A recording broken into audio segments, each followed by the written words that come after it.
No, just this one because there's a people go through there and then they.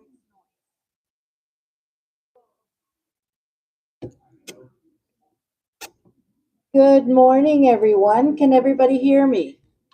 Good morning. Good morning. Well, we have a full house, which I'm very happy to see. We have a few people that I would like to introduce. As you can see, we're going to start the introductions, but I'm just going to do. If you all turn around, we have the police department here. We have the. You feel very safe. Yes, yes. I just want to say thank you. We're going to go ahead and get started. We have a full workshop to do. And I just want to say good morning to the residents of Masonic Home, residents of Acacia Creek, and our community neighbors that are here with us today. Um, I would, I have the honor to introduce Senator Aisha Wahab, representative for our district. She's here today to talk to us about some of the very important work that her office does, and then we'll hear a little bit about the police department, the UCPD afterwards. So welcome, Senator Wahab.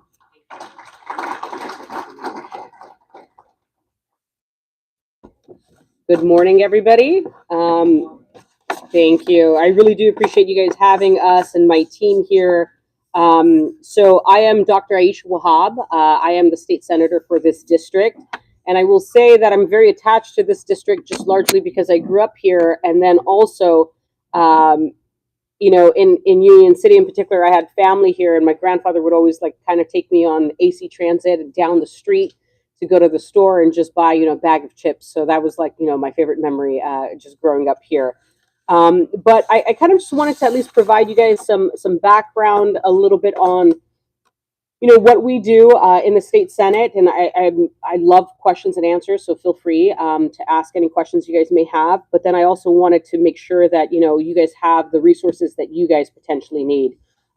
So I will go over a little bit about like I said, what we've done.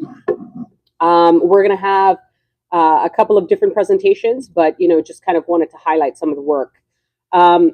So one of the jobs that I have is to try to elevate this district, right? Try to compete. And I want to say that there's 40 senators in the state of California. And I represent from Hayward down to San Jose, Santa Clara, Sunnyvale, Milpitas, Fremont, Union City, Newark, Hayward, and some of the unincorporated parts of Alameda County and Santa Clara County. Now, I kind of have to compete with, San Francisco getting a lot of resources, Oakland getting resources, Los Angeles getting resources, and I feel that I've done a pretty decent job of trying to get resources for this district. And this district is incredibly important, primarily because it is an economic hub and we are part of the Bay Area. And I often say part of the Bay Area, but we're not San Francisco, right? So, with that said, in the last 2 years, we were able to secure millions of dollars just for this district. And I want to highlight some of them. When I served as a Hayward City Council member, I started a program that our mental health residents that have mental health issues, as well as our homeless population, are, when you call 911, that they are addressed with a adequate mental health professional. And so I was able to secure an additional $1.2 million for the Hayward Heart program, which is the Hayward Evaluation and Response Teams, that basically has a mental health professional go out with a police officer and, try to handle whatever's happening in an emergency, as well as, $2.5 million for a youth center, and $2 million for St. Rose. As you know, St. Rose has been our safety net hospital, and it's always in the news as to it needs more money, is not working out. And Assemblymember Liz Ortega and I have worked on that significantly. The issues I largely care about is housing. And the reason why I want to highlight why housing is so important is because during the economic downturn, my parents, who had a small business in Fremont, retail is the first to tank. We all stopped trying to purchase things just because, we're trying to save a couple extra bucks, which we're seeing again right now. And when our business tanked, we lost our home in a foreclosure.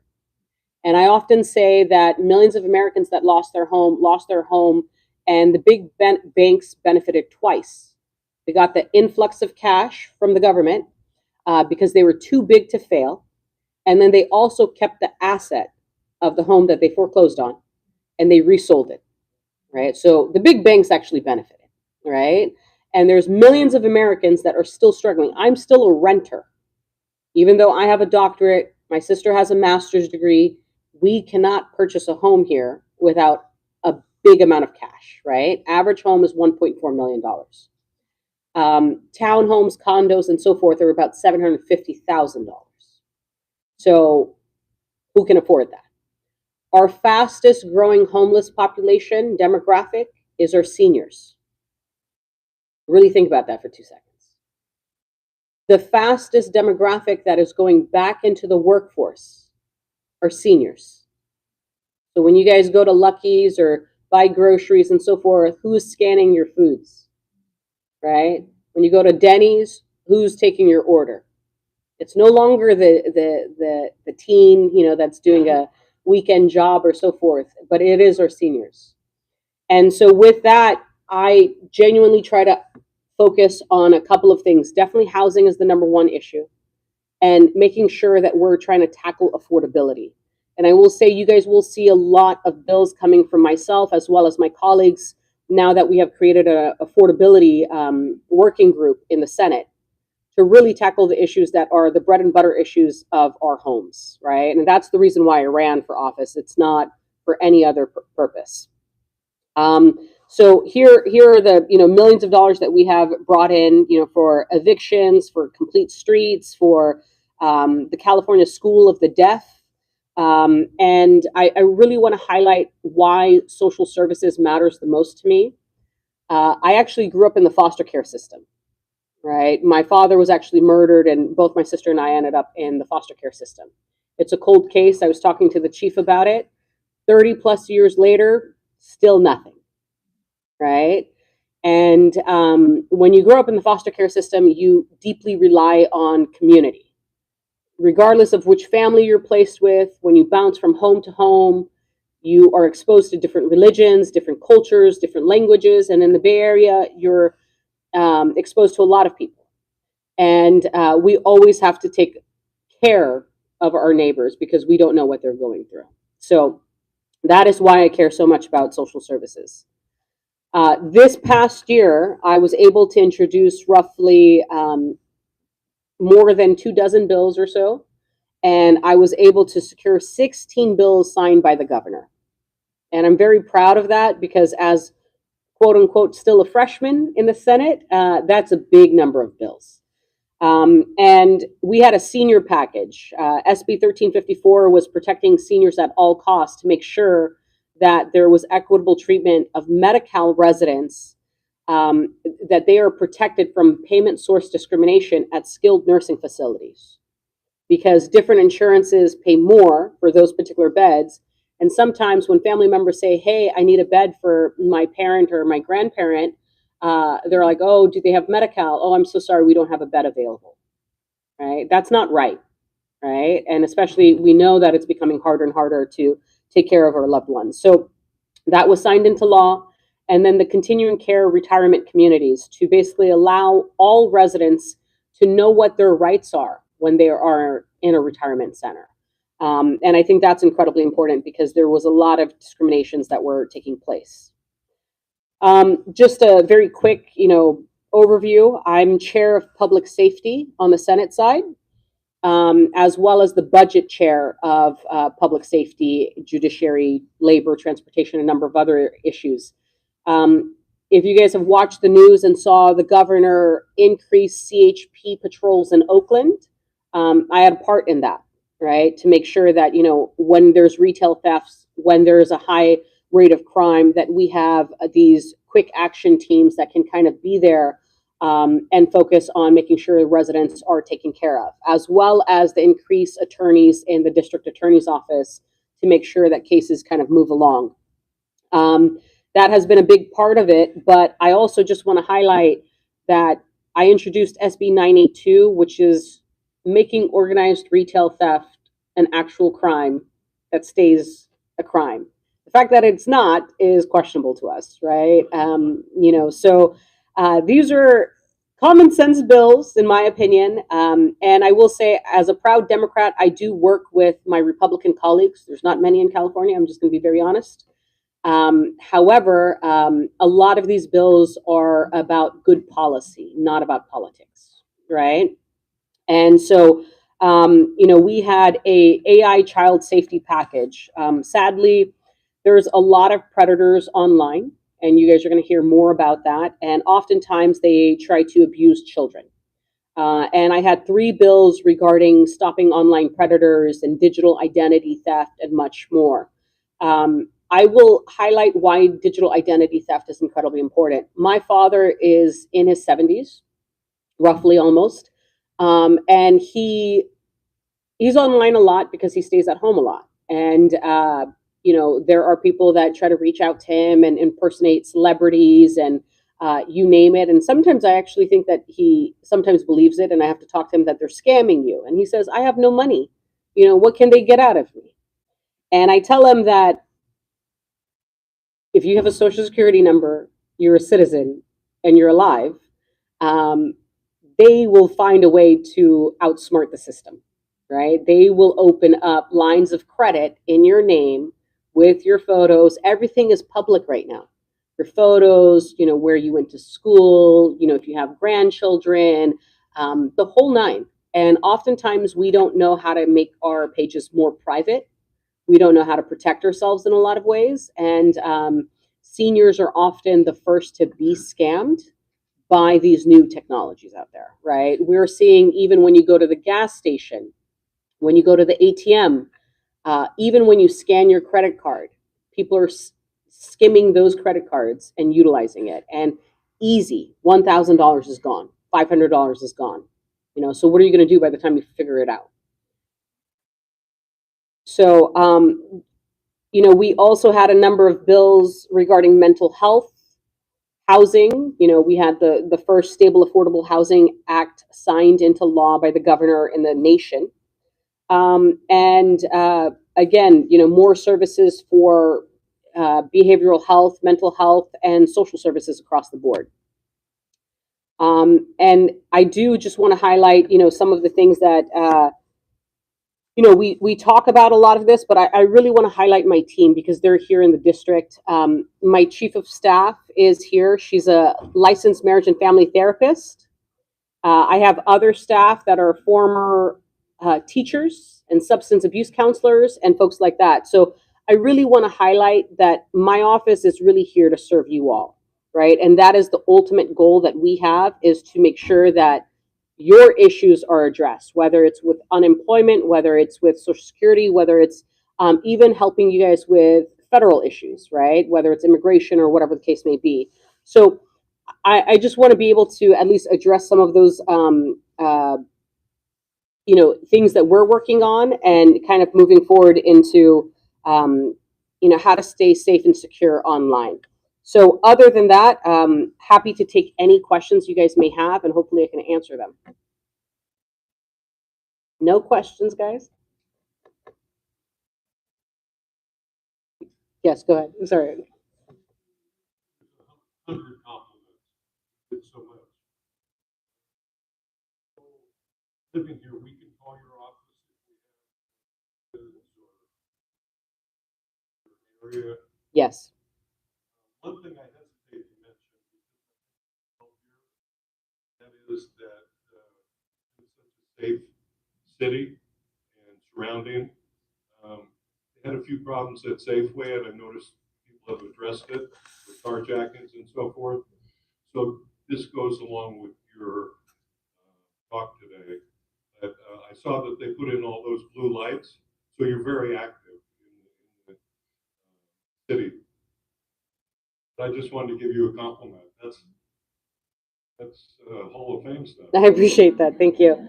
I will say, from a public safety perspective, and I was just talking to the chief, that there is a lot of areas that we can correct on our historical public safety system. That's the honest truth, right? Yet at the same time, I always try to ensure victims' rights first. At the end of the day, the whole justice system is built on protecting victims, right? And ensuring justice is served. I can speak firsthand just because of the fact that when somebody took my father's life, that affected my entire family. Even 30 years later, I'm still affected by it. Still no answers, still questions, still, wondering who was it, why was it, the whole nine. I highlight this because sometimes when people are trying to correct things, they don't realize that that is the core foundation of the justice system. And so there's a lot of laws that come before me, and I'm just going to be very honest that some of them are, quite frankly, stupid, right? Some, want to just increase penalties to say they did something. Some actually want to go after things like the Catholic Church, and things like that. You would be surprised how many bills come forward that don't make sense. And it's our job to kind of weed through them. It is one of the most important committees, period. And I take that very, very seriously. And there's a lot of talk and chatter in the media that's not accurate. But when we have to lock up our toothpaste, when we go to Safeway to buy toothpaste, and we can't just access, we have to call an employee to open it up. That is not a good quality of life. That is not a society that any of us really actually want to live in. And we need to crack down on these actual criminals, right? It may be small, petty theft, but it's not tolerated in our communities, and it's enough, right? So there's a balancing act there, but we try our best to ensure that there is some visibility on these issues. Any other questions? Yes.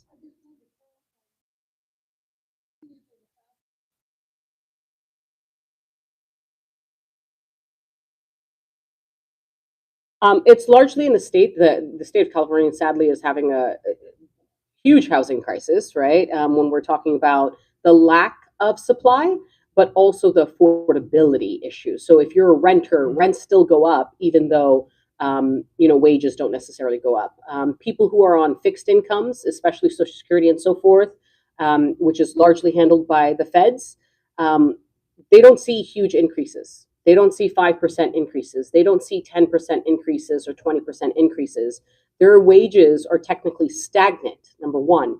Many seniors have not saved in a 401k. a retirement plan, things like that, including my own parents, right? And when that happens, I do want to say that in the state of California, and this is a temporary law that I'd love to work on, there is a cap on rent increases across the state at 10% total, right? But whose wage grows 10% each year? Even union members, I will tell you, even our police officers do not see a 10% increase in their wage year over year. And they are union members, right? And that is a problem. We have also seen a spike in utility costs, right? You guys have seen it across the board. PG&E has, and we have very limited jurisdiction. I do want to just be very frank about that. There is a commission called the Public Utilities Commission that largely goes unchecked, right? They are appointed, and it has been a big frustration for every senator. And I think that this year we're going to probably see some work around that, because we need to rein that in, right? And there is a lack of incentives for solar and trying to go a little bit more green as well. But when you see this on top of the inflation and greed, I will highlight that from 2020 to 2024, the rate of increase of goods across the board is nearly almost 20%, right? We're not looking year over year, but if you take just 2020, pre-COVID, to now, it is a huge increase, right? Your water costs more, your electricity costs more, your food costs more. And not all of that is supply chain issues. They said that during COVID, right? It made sense. But because of the profits, we're seeing problems like that. We're also seeing renters, for example, who are seeing what I call junk fees, right? So back in the day when you guys would rent, you could rent, you have free parking, and a lot of things were included in your rent. Right now, renters can never save for a home. And the reason why is they pay a monthly parking fee of nearly $200. Okay. They pay their security fee when they rent a home, but then they also, if they have a dog or a cat, they pay a security deposit for that pet, and then a monthly deposit for that pet of nearly $50 or $100. And on top of that, if they have to pay online, they have to pay another fee to pay their bill online. They have to pay another fee, all these convenience fees. That is basically scamming the public, right? And it's not fair. And I'm a renter, and I hate paying this. I'm going to be very honest with you guys. So as much as possible, we're going to try to work on that. I will say President Biden has been trying to work on that. And there's a lot more we can do. So hopefully, we're able to kind of move that. Yes.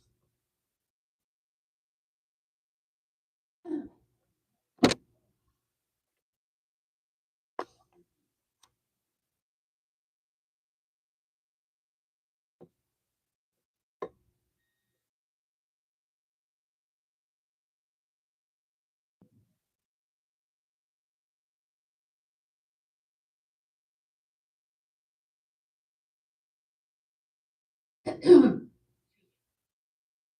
lender keeps selling their deed, and they don't know who to pay, and then they lose their home or lose their prime loans, and lenders selling the. So this actually just got brought to my attention just recently, to be completely honest. There is a business owner in Hayward that I've worked with when I was on council. He called me and he said his loan was sold, and at a rate that is unheard of. He says, I'm a business owner. I could probably afford it, but this is not fair. Our office is limited in some of this work, right? That we're policymakers for the most part. We have tried to connect folks. For example, there has been another resident that had an HOA problem where their HOA told them by November, they were notified in September, that you have to pay $40,000 in assessment fees. And she was a first-time homeowner and relatively young. She's, in her early 30s. And she says, where would I ever get $40,000? And the HOA board said that you have to refinance, most likely. You have to pay these assessments.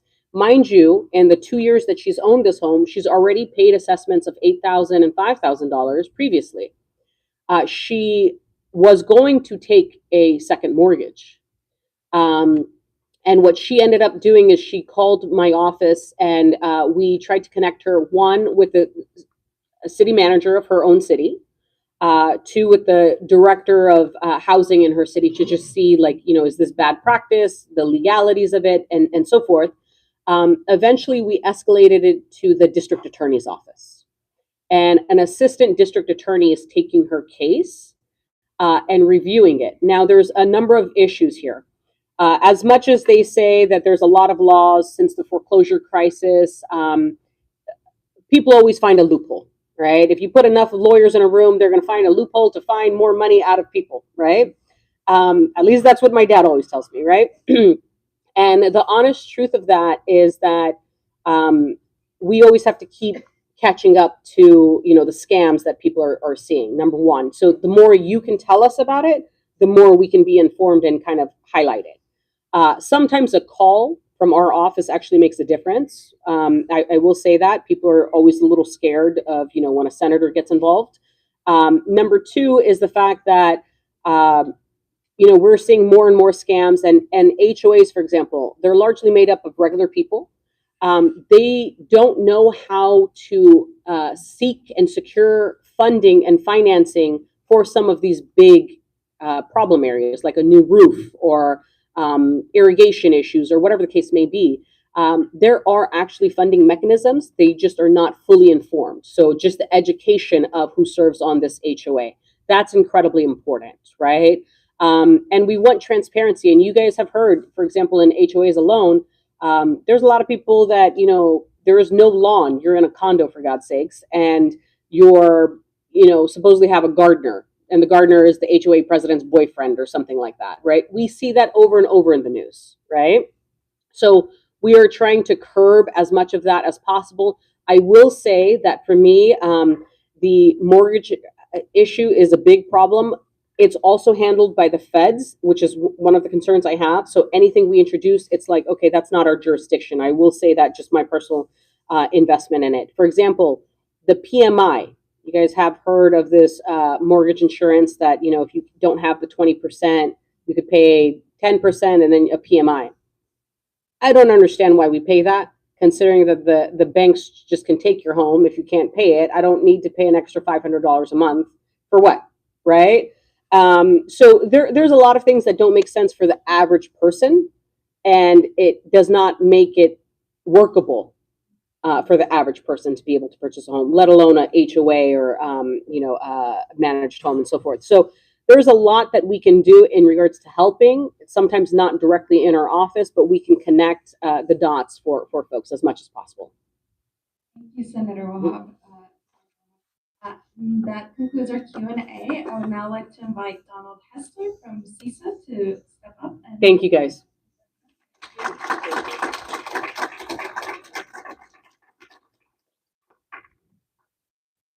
Good morning, everybody. My name is Don Hester. I'm a cybersecurity advisor from the Cybersecurity and Infrastructure Security Agency, part of the Department of Homeland Security. We just call it CISA for short, because that'll take forever to say that every time we turn around. I'm going to give you some information, some practical advice. Oh, can you hear me? Am I good? Okay. Just let you know that some of this is coming from my personal experience, and so it's not necessarily what CISA is saying that you should be doing. So I just want to give you that heads up. I want to start off by just talking about and just being cognizant of the fact that, there's a lot of scammers out there, but there's a lot of different types of, let's call them bad guys, right? Just for easy sake. We call them threat actors, but that's too serious for this crowd. Let's call them bad guys. There's a lot of different types of bad guys out there trying to do all different types of fraud and different types of things. Some of this can impact you directly, like if cyber criminals are trying to get to you and get your retirement funds or something like that. Or they could be actually targeting the water treatment plant to take it out. so that you can't flush your toilet, right? So it's a bigger spectrum, right? There's a lot of things that can impact us, even if it doesn't impact us directly. So that's why I just wanted to say about that.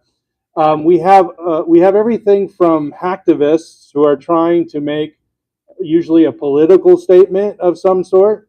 However, sometimes they take out critical systems that are needed. Recently, we had a transit system, a train system, where they took out the wireless connectivity for it, so that they were not able to call for emergency services for somebody that was on the train because it was taken out. And it was hacktivists trying to make a thing. So sometimes, whether you agree with their position or not, they put somebody in life safety issue, right? So it's something that we have to protect against. We have cyber criminals. That's the typical kind that you're going to hear about, trying to take people's money. That happens all the time. I'll give you a couple examples here in the future. And then we have it all the way on the other side. We have nation states who are attempting to break into systems like the water treatment plant or into other organizations. You probably heard of ransomware, maybe. You heard that it happened at the city of Oakland, and that Patelco, another one, yes. So it happens at a lot of organizations that you rely upon for services, right? And so it's in our interest, from the federal government side, your interest, to make sure that these organizations are more cyber resilient at the end of the day. And so that's what CISA does, is to work with those organizations to help them to become more cyber resilient. There's all kinds of different types of threats, and I could stay here all day long and you would probably fall asleep, but there's all kinds of different threats that are out there that I can't address, right? So I'm going to talk about some of them that are some of the more common ones, to kind of give you an idea.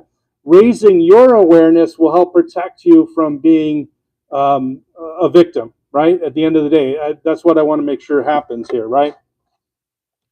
The first one, like I said, was ransomware. We've had a number of cities.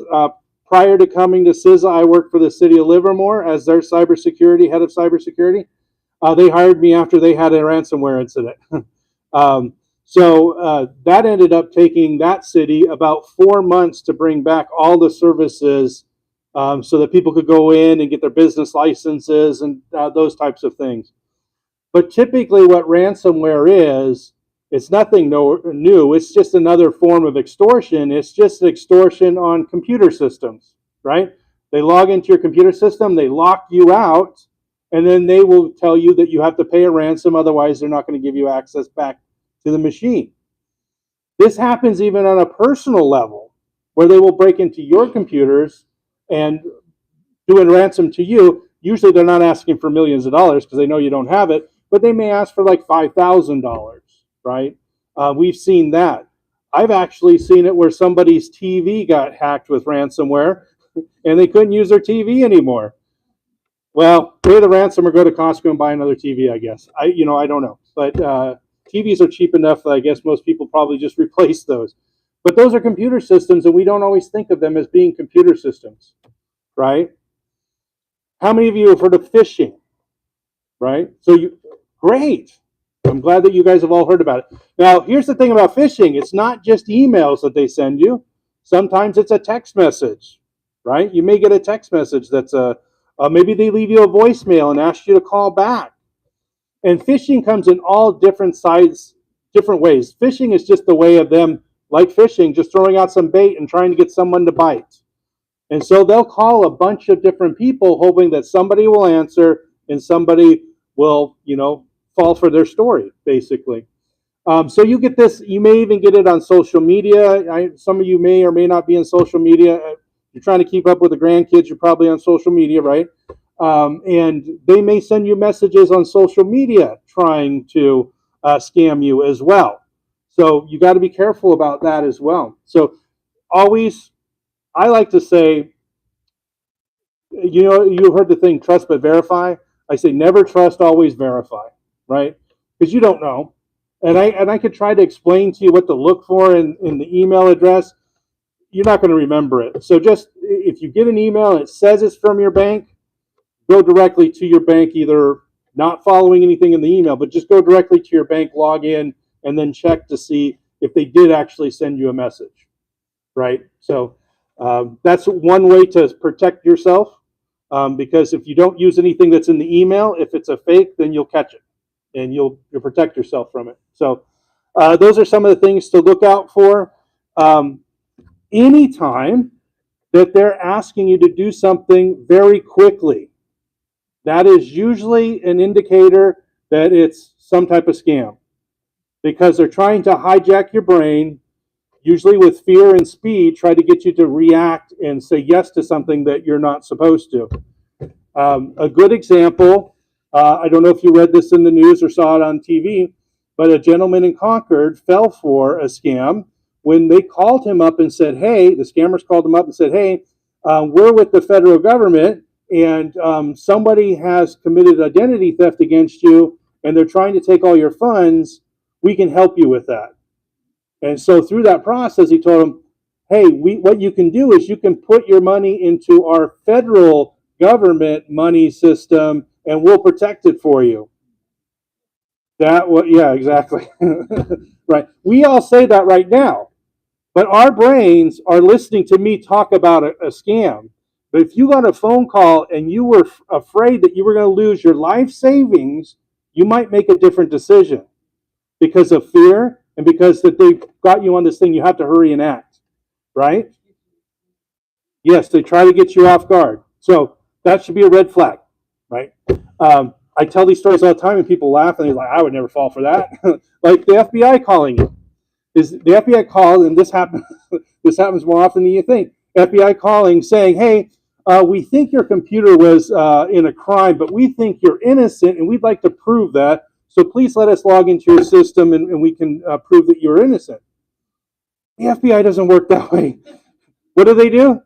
They show up with warrants, knocking on the door saying, we want this information or we're going to take it, right? They don't call you and say, we think you're innocent. We want to help prove you're innocent. That's not their job, right?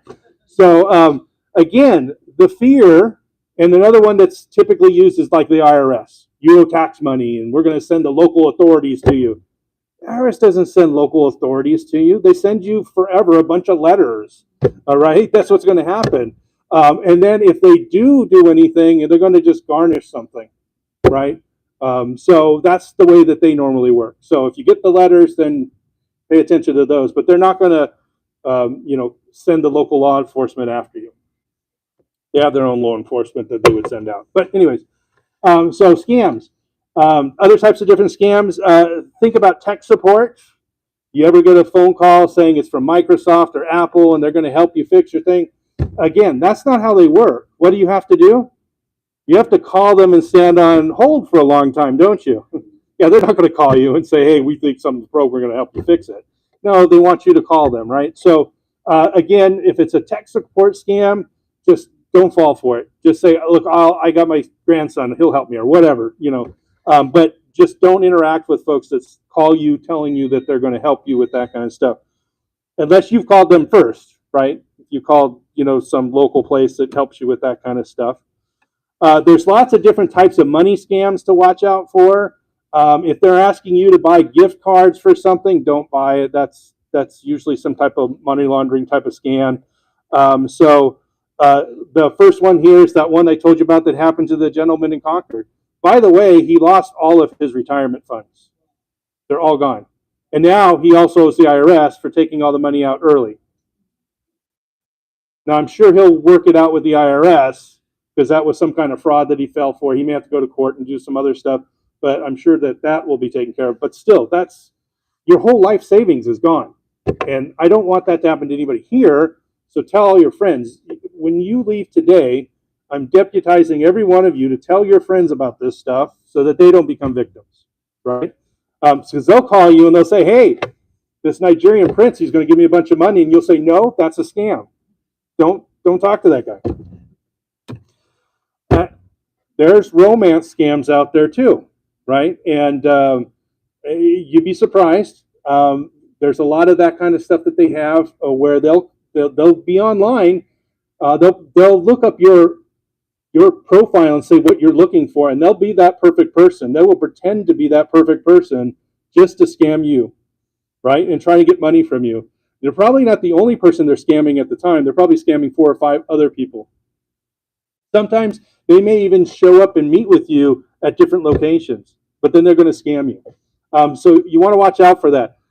If you have somebody that you've met online, you've never met them in person, or even if you met them on person only once or twice, be very careful about that, especially if they ask for money. Or maybe you'll find somebody on this scam and says, oh, I live in Florida and I'd love to come out and see you, but I don't have any money. Can you pay for airfare? Don't trust it, right? So watch out for those types of scams. We've had a lot of people lose quite a bit of money from those type of scams, so watch out for it. I don't make the names for this, but one of them is called a pig butchering scam. And what that is they take you for every dime you have. They go in, they figure out how to get into all of your accounts. There was a movie that they just made about this where a woman had lost everything that she owned because these scammers got in there, got all of her stuff, and she was left with nothing, right? And of course, identity theft's a part of it. Again, even if you're not online, like the senator had said, if you have a social security number and you're alive, somebody can use that information to run up a bunch of credit.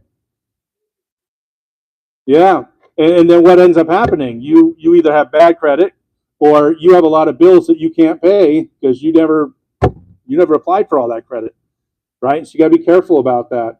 And sometimes that happens, unfortunately and sad. Sometimes the perpetrator is somebody in the family. Somebody already had access to your social security number. We've seen that happen as well too. So you want to be careful about that as well. The other thing is, what about the vulnerabilities in the devices that you use? How many of you have cell phones or computers or tablets or a TV that's a smart TV?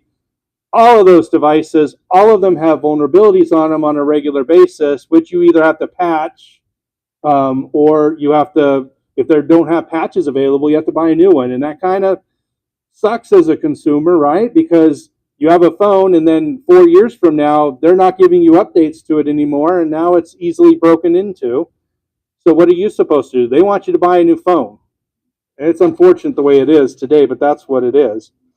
And if you think about all of those devices, like if I go around my house and I try to count all the things I have connected to the internet, I have to start over every time because I'm like, okay, I forgot about that.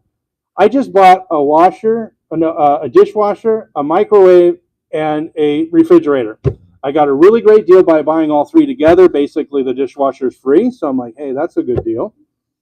Every dang one of those things, I got a thing on my phone because they're all Samsungs and my phone's a Samsung. Every one of them connected to my phone without me doing anything, saying it set the device up so they can connect to the internet. And I'm like, I had a dishwasher my entire life and it never connected to the internet. I don't know why all of a sudden it needs to, right? But now that's something else that's in your home that's now connected to the internet that's, hackers are trying to break into. And we've actually seen where the wireless routers that we have in our homes, some of those have been hacked. They were actually, China hacked a bunch of them so that they could launch attacks within the United States from inside the United States by breaking into people's home routers. How many of you update your home router?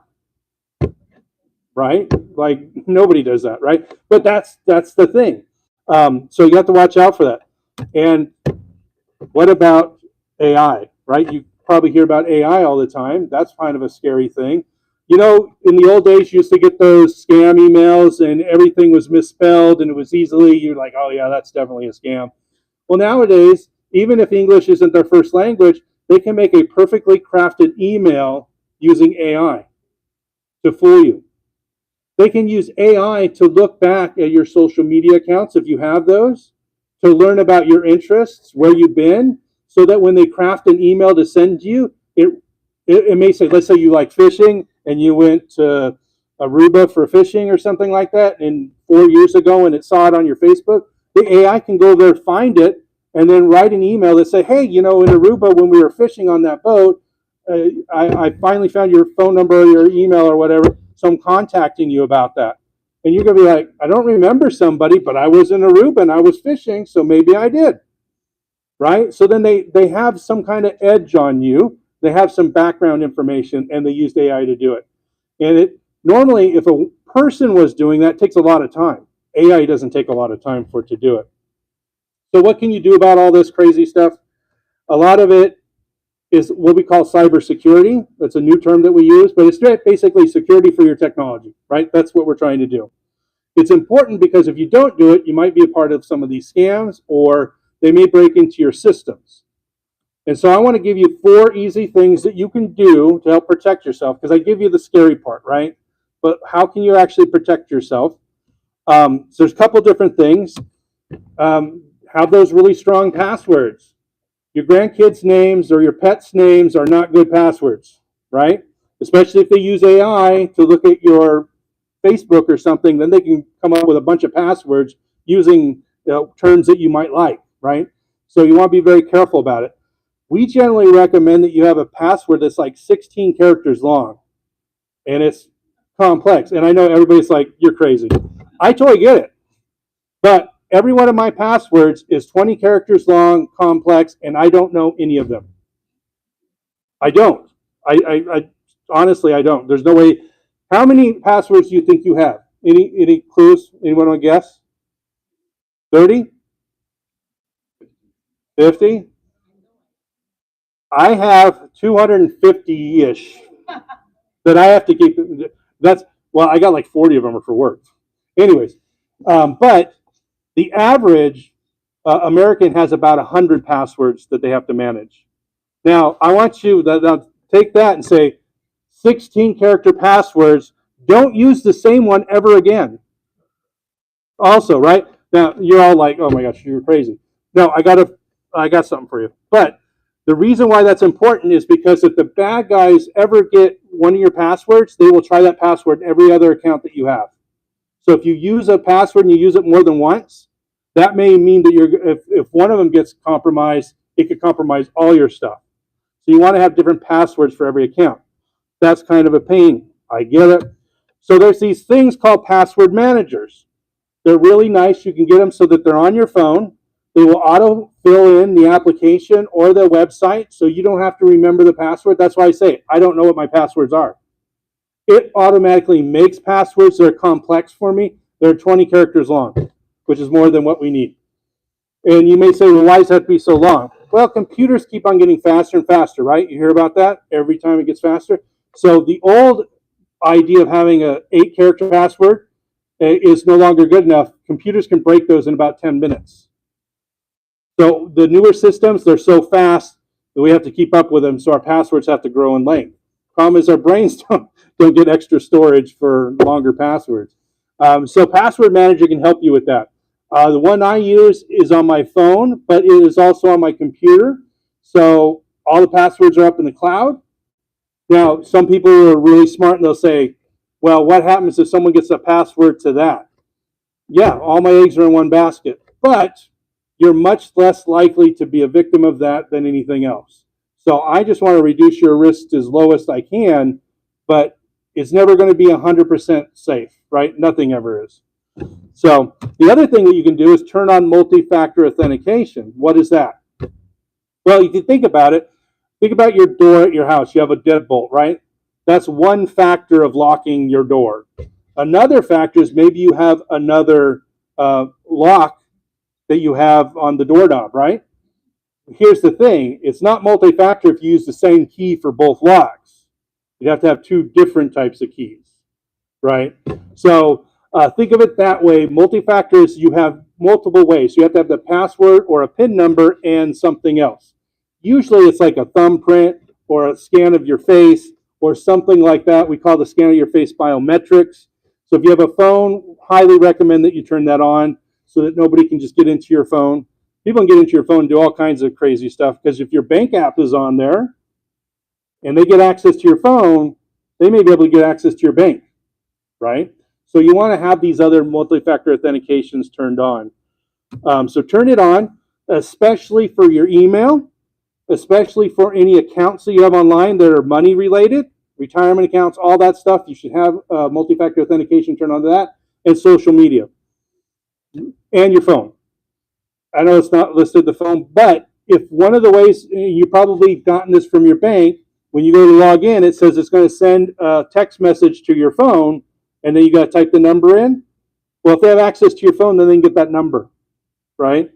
So you want to make sure that you protect your phone as well. So multi-factor authentication with those things will help protect you. It will, I like to say, greatly reduce your risk, right? Report phishing if you can. There's a phishing email address. I think it's at the end here. But if you have like Microsoft or Apple, they usually have a way to report this as spam, report it. That lets them know that this is a bad email, and then they can look throughout their system to see if a bunch of other people are getting the same messages, and they can filter it out so that those people don't get it. So you can actually protect somebody else from accidentally clicking on something just by reporting it. So definitely report those as phishing. Some of the email systems you have don't say phishing, they just say spam. Either way, report it so that they can filter it out. If you see a phishing email, again, I think it's a good idea to report it. Don't click on anything, just delete it. After you report it, just delete it. And sometimes if you report it, it'll automatically remove it. And then you don't have to delete it, it just gets rid of it. Don't click on anything. Don't try to say, oh, I don't know, let's click on it. Just don't trust it. Like I said, don't trust it. Finally, one of the things we want you to do is update your phones. Now, I totally get this. Like, I'm standing in line at Starbucks trying to order my food, and the Starbucks app says I need to do an update. Otherwise, it won't work. And so now I have to sit there at the register updating my thing so I can pay for my darn coffee. And it always happens at the wrong time, right? So I know it's annoying, but it's really important that we do those updates, even though it's annoying, because we want to make sure that our phones are up to date, right? Because if they're not up to date, that's when the bad guys will try to break into the systems. Because sometimes they know that there's a vulnerability in the software before the manufacturer even knows that there's a vulnerability, right? And so they'll try to take advantage of it before there's even a patch. So by the time you're getting told, hey, you need to update the software, it may already be that threat actors are already breaking into systems because of that. You don't want to be one of those victims. That said, just do your updates when they have to, and I know sometimes it's going to be inconvenient. That's just the way it is. In your phones, the slides will be available afterwards, right, I believe. So you can look at this, but in your phones, there's automatic updates. Just set it to an automatic updates. Make sure your apps are automatically updating as well if it's on your phone. On your computer, same thing, make sure you're updating it. If you have a computer and it's running Windows XP, you need to get rid of it, right? That's old software, it's no longer supported. Don't use it, right? You'd be surprised. I keep on running into people that have that, and they call me and they say, hey, I need help with my computer. I'm like, what are you running? Windows XP. I'm like, there's no help for you. You got to get rid of it. You got to get a new one. Sorry. That's just the way it is. And there's a lot of really good websites that you can go and check, CISA.gov. We have some resources there. We have a YouTube channel saying, again, if there's nothing on at night and you want to watch something, YouTube, you can watch and learn about other types of scams. The FBI has a website you can report things to IC3.gov. And then we have the Federal Trade Commission has a lot of great information, and the National Cybersecurity Alliance. All great websites, all have great information for you to help you protect yourselves. And since I'm here with you, any of you are members of AARP, they have a great website that has a lot of information about scams on their website as well. So check them out as well. With that, is there any questions for me?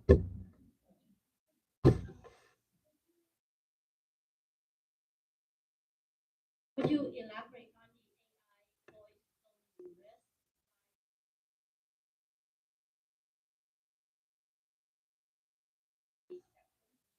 Oh, yeah, so great question. The question is about AI and what we call deep fakes is what we call it, but it's cloning either people's voices or even cloning someone's face. We've seen some comedians do some of that kind of stuff where they clone somebody's face and then they say some funny stuff as that person. But in, like, I believe it was earlier this year, a finance officer for a company had got on a Zoom meeting, webinar with the board members of the company, and the board members all were telling them how they wanted him to, transfer the money to whatever account. And so they gave him authorization and the information during that Zoom meeting. The problem was on that Zoom meeting, even if there was 10 people on it, there was only one live person. The others were all fake voices, fake images of of them talking, and the person fell for it and transferred the money. That's the most recent, most sophisticated one that I've heard of recently. So they basically, if you think about it, if you're a company and you have a bunch of board members or your executives, usually the website will have pictures of the executives on there. That's all they need to clone it. I mean, there's a website out there where you can take a picture of your face and they can put you in jail, or they can make all kinds of different things, you in different scenarios. And you look at it, and some of them you wouldn't know the difference. So the AI is really helping criminals to augment their abilities, right? To be able to fake out somebody and look like somebody and sound like somebody that they're not. And they're already using this technology to commit crimes. They're already doing.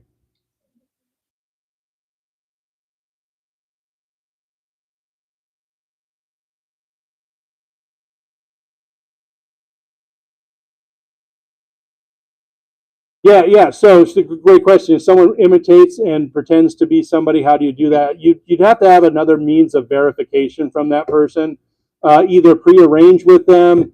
If you're going to have a Zoom meeting and do some type of decisions that um, it's either a regular meeting that it's always happening, or follow up afterwards with that person, call them directly and say, hey, I just got off the meeting with you, just wanted to confirm before I actually do this transfer of funds that this is what you said.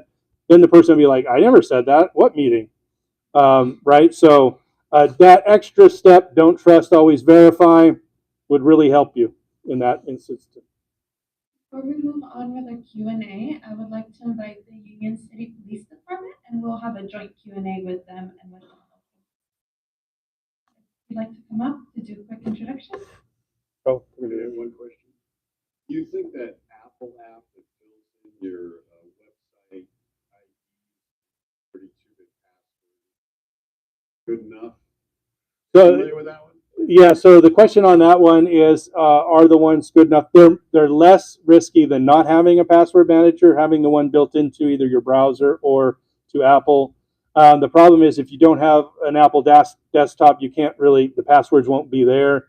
So that's usually the third-party ones that will work on Windows and on Apple and on any browser that you have are usually the better ones that I would recommend for that reason. Not because necessarily they're any less secure, but because they're more convenient and easier to use. Hi, folks. My name is Sergeant Hayward. I'm with Union City Police Department. I'm in our community policing unit. I did work fraud for about 3 years as an investigator, and then I was in for 4 years after that, where I supervised fraud cases. So we're here to talk about any of the local stuff that you might have a question about, or anything that occurred. This gentleman has got more information than probably any of us combined at this point from a national level. But certainly, we will be here for the duration, and then afterwards, if you have something specific that you'd like to ask about from the Union City side of the house, you're welcome to come up. Question. Recently, I've tried to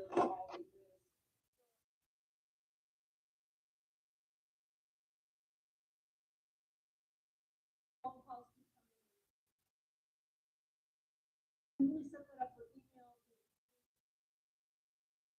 other means?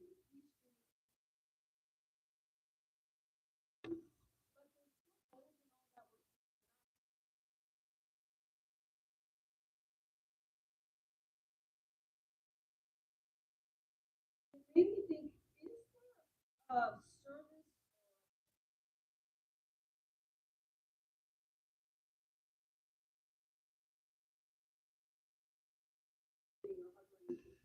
or we can just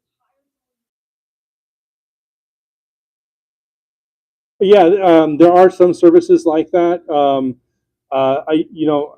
As a federal government employee, I can't recommend any of those. But there's a number of different services. Sometimes there's ones that will help you with a lot of that, but there's not something that will do all of it, right? Like I'm not sure how you would block landline phone calls and stuff like that. I'd reach out to AT&T or Pacific Bell or somebody, whoever, and reach out to them and just ask them what they possibly could do with that. But other than that, there are plenty of organizations that can help you. And there's plenty of stuff online from these websites too that can help you. But that's going to be, you have to learn about it and then you have to go set it up, right? As opposed to hiring somebody and just say, hey, just tell me what I need to do. Most of them are probably going to advertise themselves as like IT folks or that kind of thing. I don't know that they would necessarily say cyber because I don't know that they think that the general public's going to know about that, right? So I wish I could give more help or give an example, but I can't. So We run into some of those, and a lot of the ones we'll deal with will come from the identity theft side of the house, where they set certain protections and parameters for nature. Reality of a lot of those, just so you know, is they sort of false sense of security. You go and apply for a new car loan, you go and apply for certain things. As far as a profile online is right accessible for anybody. So the one thing I would say, just in general, and I mean same thing for us, recommend a company per se, is don't buy into the full safeguard and let your guard down. The information that he's talking about in terms of paying attention to these phishing emails, those kinds of things, there's just really no way to completely prevent that access if you have some sort of online profile. Anything that you're using pretty regularly, every time you subscribe for a new service, the amount of information sharing and the amount of new emails that will generate and new contacts that will generate are excessive. And you see it on the news virtually every other day that somebody's had a major data breach and all your passwords and all your information may have been compromised. So it is a constant fight that you should be vigilantly be paying attention.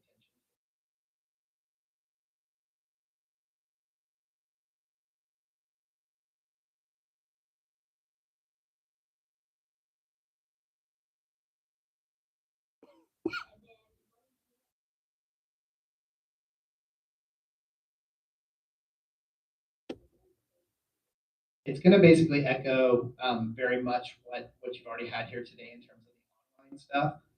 For the folks here at the Masonic Home, for the most part, you're very, very safe. You're excluded from the general public for the most part in terms of being safely removed up here on the hill. So really the only access to scam our seniors up here is either calling you on the phone or getting you through computer access or your cell phone access. So you have a lot of protections that are already sort of built in just by limiting the public access to you up here.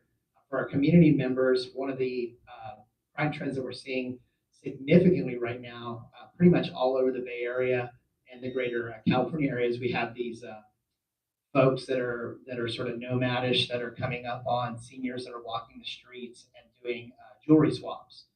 We're seeing that regularly. We've had several of them here in Union City. We've seen them all over the Bay Area where they will come up and they will talk to this nice young lady here and, hi ma'am, this and this, and your earrings are so nice, and they'll talk to her for a second and they'll wind up swiping her earrings, her necklace, her bracelets off her wrist while replacing them with something that they have just brought up. They're very quick with sleight of hand. They like to focus on seniors because the fact that seniors have a more trusting nature in general and will be conversational. And they're coming up and exchanging, pleasantries long enough to be able to confuse the person that they're talking to and walk away with their $10,000 watch or their $10,000 necklace while leaving costume jewelry behind. So we are seeing that significantly. When you do your excursions and you aren't at the home, I would encourage you to travel with somebody else. They typically will come up and contact single persons that are by themselves. That's just good generalized safety information for anyone is to travel in pairs. People don't like to come up and assault, rob, and do all those kinds of things when there's multiple witnesses around. Single persons, it's a lot easier to be able to perpetrate that stuff. And the fact that you have two of you there, maybe if somebody's being very trusting, the other person says, remember what they told you back at that thing? Let's not be quite so much, and let's just go about our shopping at this point. So that's kind of what we're dealing with for the most part. In terms of the internet, the phishing, and those kinds of things, those kind of run their course all the time. There are times where they seem to be hot topics, like somebody comes up with a new trend, and we saw like the tax, during tax season, we see a ton of the tax scams.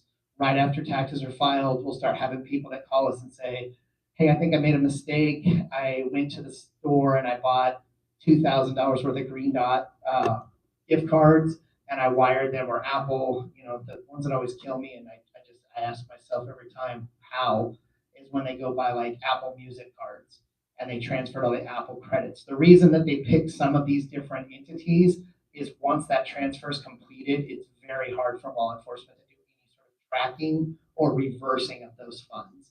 That's why they specifically request those things. If they told you transfer your money into their bank account, that is usually something that we can write warrants and we can follow up through, and we can at least make some attempt to be able to track those accounts.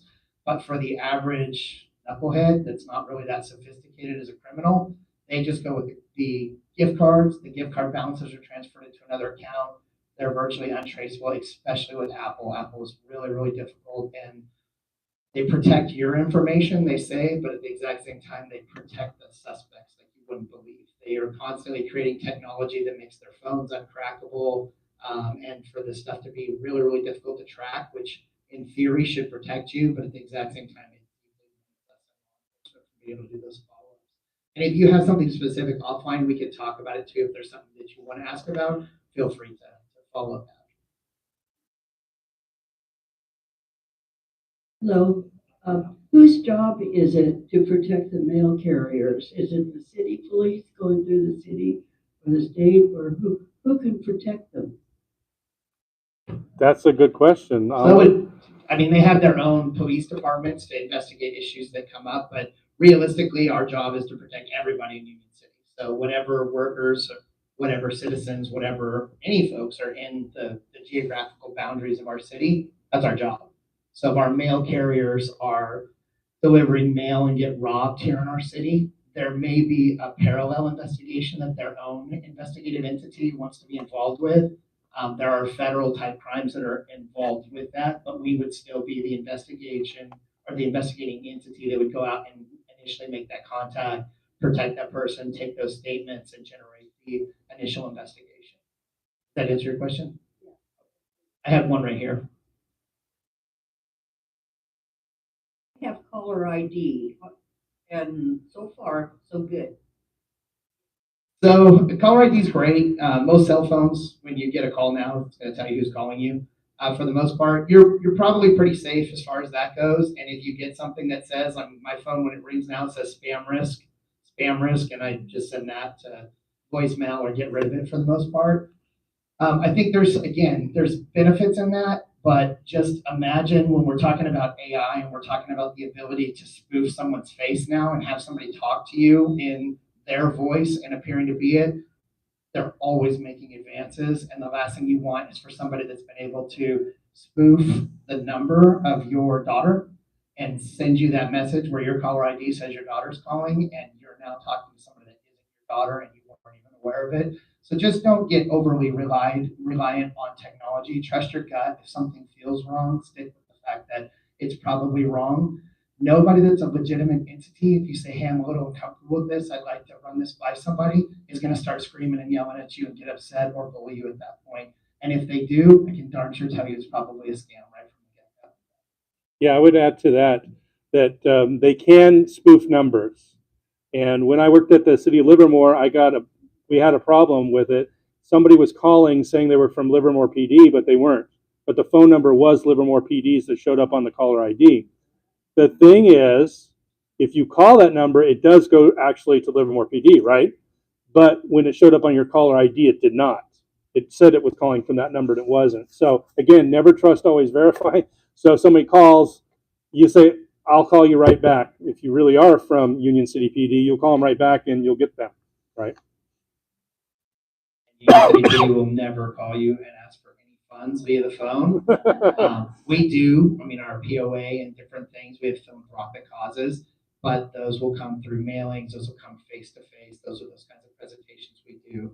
You don't have somebody calling, when they call you and say, oh, I'm from the PD, and you've got our number there. We're collecting donations for our police ball. I don't know what police ball is. We haven't had those since 1985. So that is not happening from us. That is not something that's coming from us. You will not get solicitation like that. If you ever have a question, you can pick up the phone and call and ask for us or the association. We'll be happy to answer those questions.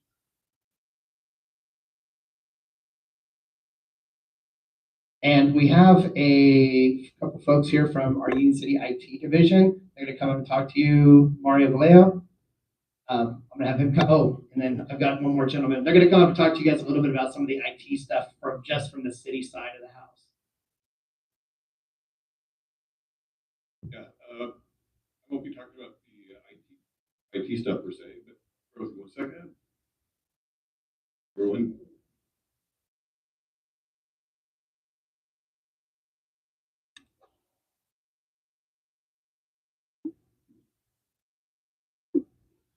Happened to my slides.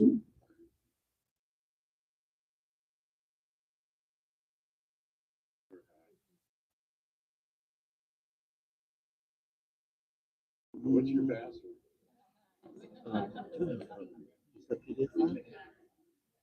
Where's my slides?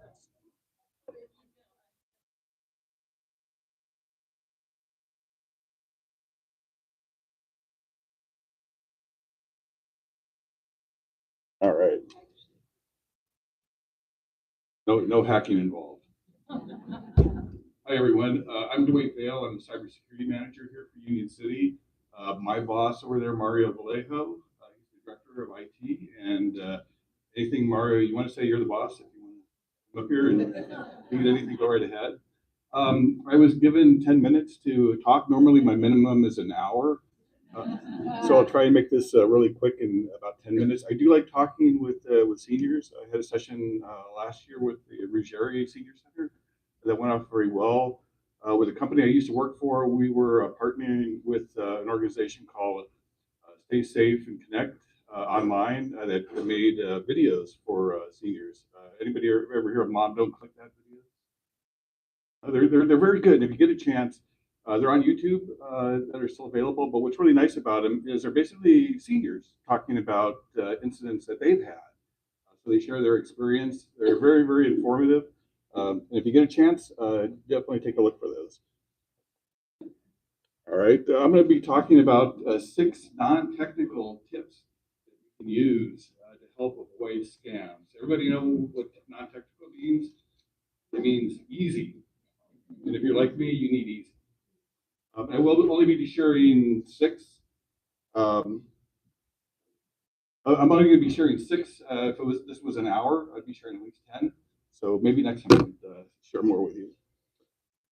The first one, realize you're being targeted. If you haven't come to the conclusion from listening to Don and the police department, you're being targeted. Everybody here is being targeted. Businesses are being targeted. Unfortunately, the prime targets of the bad actors or the cyber criminals are seniors and kids, which is really important. So seniors, we need to stay very vigilant. We need to make sure that if we're communicating with someone, we know who they are, and we're cautious about any information that we share. We were talking about AI a little bit ago. If you ever have a call, you answer a telephone call, and there's no one there, so you're hello, hello, can I help you? That ever happened to everybody, and no one ever answers? There's a scam that's going on right now where those are AI-based calls. They're recording your voice. It only takes 10 to 15 seconds now for them to hear your voice and be able to replicate your voice and use it in AI technology. So be cautious, even answering a phone. I get so many robocalls, I turn my phone off. It drives my wife crazy. So she's making decisions now without talking to me about it, which explains why we have a new puppy. But definitely be cautious about who you're communicating with. Another thing, and we'll talk a little bit more about this, to realize is that this is a business for a lot of these organizations. A lot of the people that are engaged with fraud and scams They're in other countries that are very tolerant. They have legal systems that are very tolerant of cybercrime, and basically they're available to get away with it in these countries.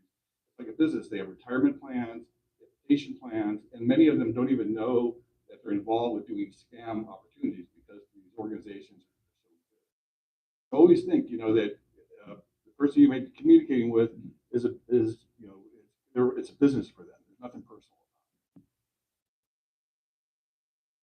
Two, second thing, understand that you are in control. Scammers don't have anything. They may have some information that they gathered online, but if they had everything that they would need to be calling you or contacting you. So always be cautious and always recognize that if you're talking to someone, you're communicating with someone online, you don't know who they are, you're feeling uncomfortable, just say no. Just hang up. If they're legitimate, they'll understand.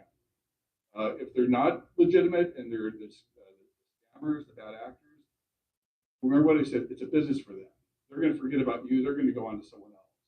So you're watching TV, your favorite television show, you're getting comfortable, you get a call from someone that says, hey, I've got this great financial opportunity for you.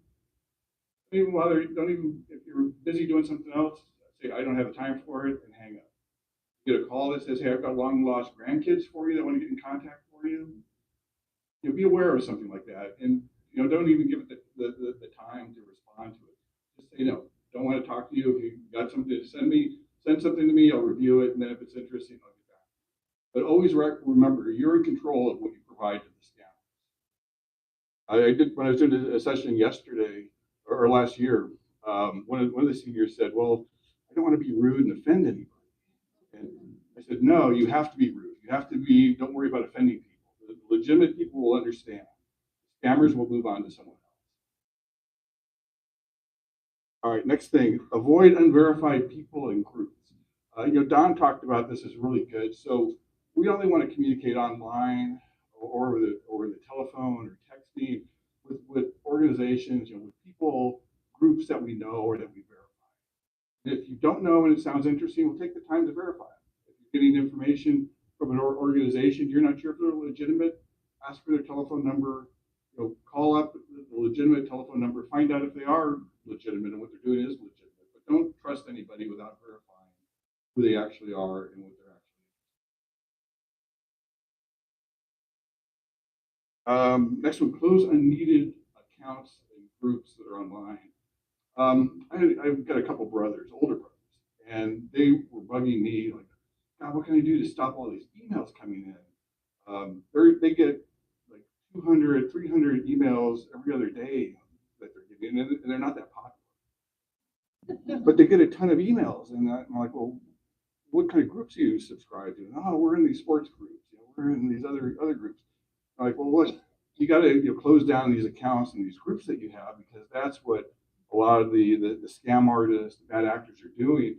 They're going into these groups. A lot of these groups will sell your information, even if they're legitimate. But they'll find information that's part of these groups, and they'll use that to generate email lists for you to send you emails.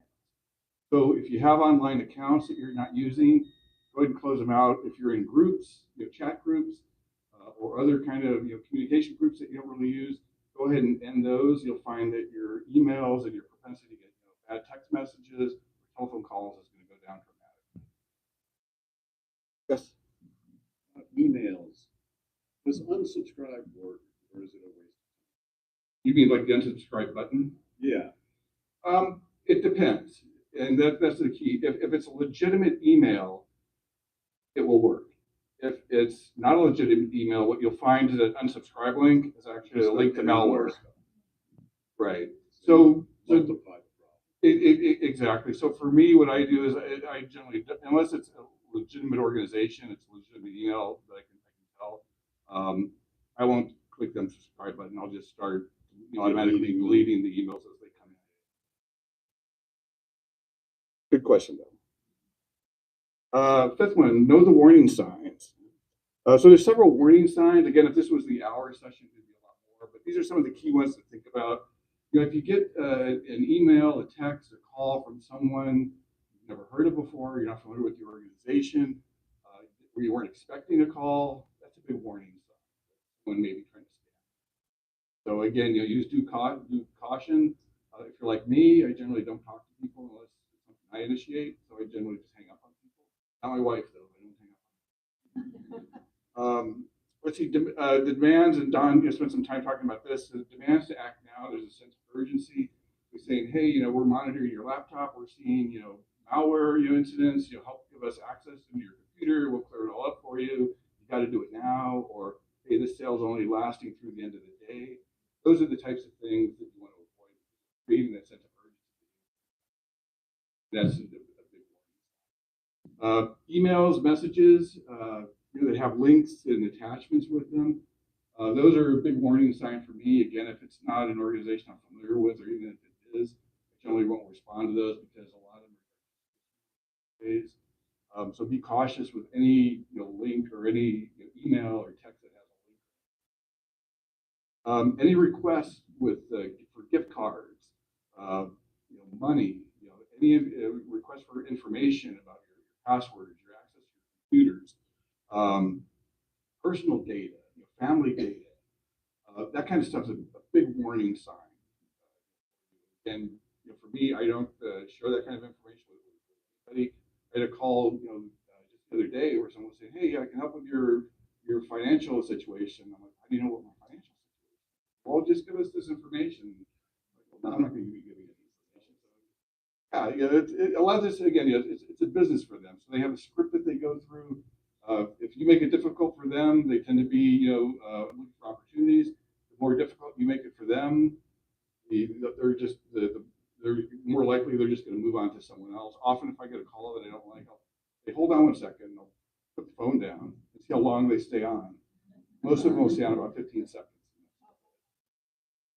Let's see. Access to computers. Never give access to your computer to anybody, no matter what the cause is, unless you're 100% sure that it's legitimate.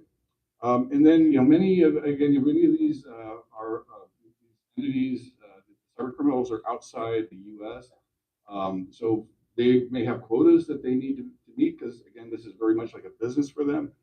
So they may start using kind of intimidation tactics, offensive language, that type of thing. And if you see that happening, then you can tell right off it's not legitimate. Legitimate businesses don't talk that manner. So again, it's a big red flag. Avoid those types of interactions altogether. Anybody have any of these? Experienced any of these types of warning signs? Yeah, 1, 2, any? I bet you all have, but you just will be a little shy raising your hand. The last one, and then this is my 6th one. Visit Union City's cybersecurity webpage. We do have a webpage. Here's a QR code, and we have some links in the back there as well. That's a good guide for seniors, for families, for businesses, everybody, all the residents of Union City, to help get information about current types of scams, things to look out for. If you do get an incident, where to report things to, like cyberbullying, there's links and information about where to report those types of incidents. And also, as our state senator was mentioning, a lot of seniors are going back into the workforce. I do have educational links, so if you want to get into cybersecurity, there's some links. They'll take you to some courses if you want to learn more about cybersecurity and maybe get a second career.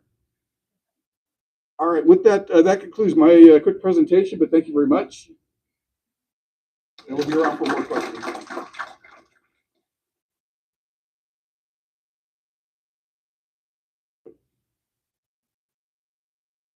My name is Crystal Rain. I'm the Community Resource Coordinator for Union City Police Department. We are at our ending time for the presentation today. However, we will still be available. People are interested in having, or we can answer questions in front.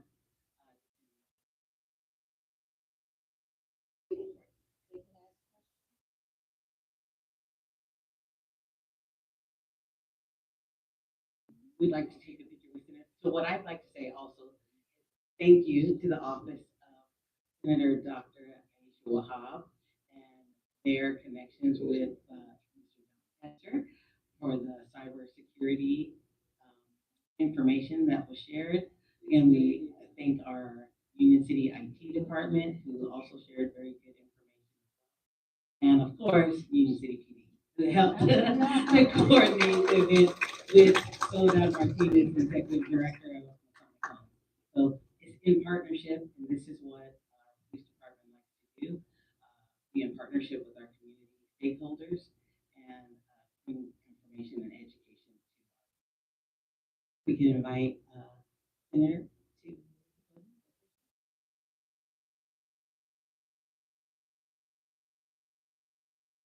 Some of the residents can stand up. If you're okay with social media, If and you're okay with social media, would like to be part Senator, that would be projector, that would be great. Sure, yeah.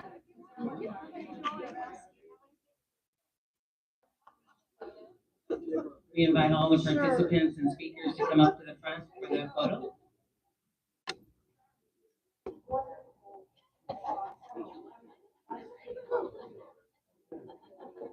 Community neighbors, we have shuttles outside. They can take you back down to your vehicles.